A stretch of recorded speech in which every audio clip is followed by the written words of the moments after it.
Jewellery वाला software gold retail से लेकर होलसेल वाले भी यूज कर सकते हैं। अगर आप बंगाली कारीगर हो या सोनी कारीगर या आपका ज्वेलरी मैन्युफैक्चर का काम है, वो भी ये सॉफ्टवेयर यूज कर सकते हैं।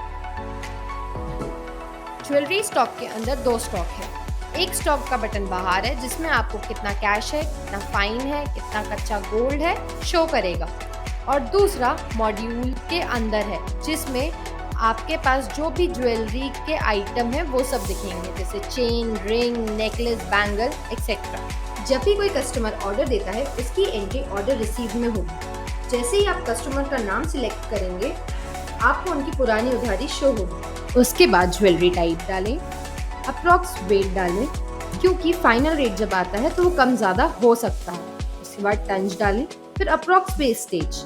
एडवांस रिसीव्ड में जो एडवांस आपको मिला है उसकी एंट्री कर सकते हैं जो ऑर्डर बनने के लिए कस्टमर ने दिया है। अब आपके पास जो भी ऑर्डर है उसे सिलेक्ट करें, कारीगर का नाम सिलेक्ट करें कि किस कारीगर को दिया है, बाकी डिटेल्स अपने आप भर जाएंगी और साथ में उस कारीगर का पुराना उधार भी दिखेगा।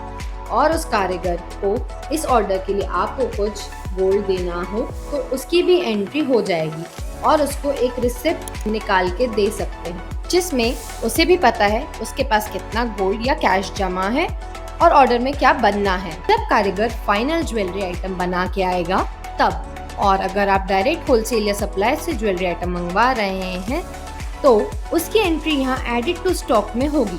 कारीगर या सप्लायर का नाम डालें, ज्वेलरी टाइप क्या था वो डालें, वेट और प्योरिटी कितनी है वो डालें, कितनी वेस्टेज पे करनी है वो फिल करें, कुछ कच्चा सोना है वो जमा हो रहा है उसकी एंट्री करें और उसका हिसाब करने के लिए जितना पे कर रहे हैं गोल्ड में या कैश में उसकी एंट्री करें। उससे कम देते हैं तो उसका सोना जमा हो जाएगा और ज़्यादा देते हैं तो उधार हो जाएगा। नीचे आप उसकी पुरानी उधारी भी देख सकते हैं और प्रिंट के बटन पे क्लिक करके एंट्री सेव भी कर सकते हैं। जो भी ज्वेलरी के आइटम है वो ज्वेलरी स्टॉक में सेव हो जाएंगे। ज्वेलरी सेल करने के लिए सेल ऑर्डर पर क्लिक करें, फिर कस्टमर का नाम सिलेक्ट करें। उसके बाद ज्वेलरी टाइप जो सेल करना है वो डालें, जैसे कि नेकलेस, रिंग।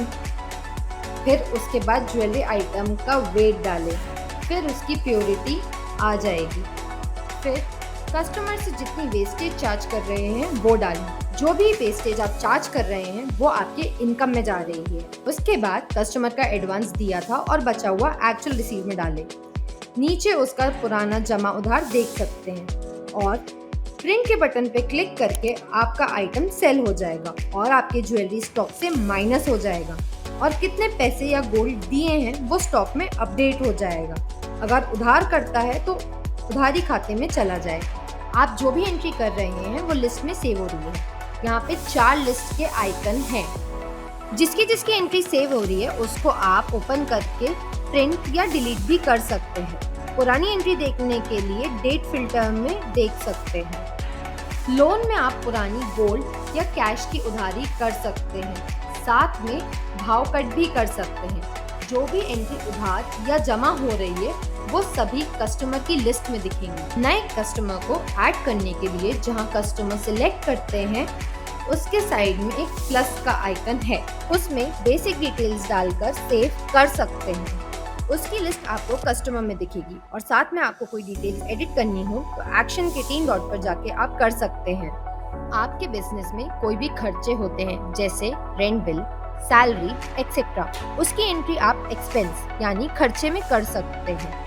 जो पैसे आपके स्टॉक से माइनस होंगे, जो भी आप वेस्टेज कमा रहे हैं उसकी एंट्री इनकम में ऑटोमेटिकली आ रही है। और उसके अलावा कोई और इनकम हो तो उसकी एंट्री यहाँ नेम और करंट डाल के कर सकते हैं, गोल्ड या कैश में। अगर आपका गोल्ड एक्सचेंज या बुलियन का काम है या हॉलमार्किंग का काम है उसके लिए आप एक सॉफ्टवेयर में भी कर सकते हैं और अलग से भी।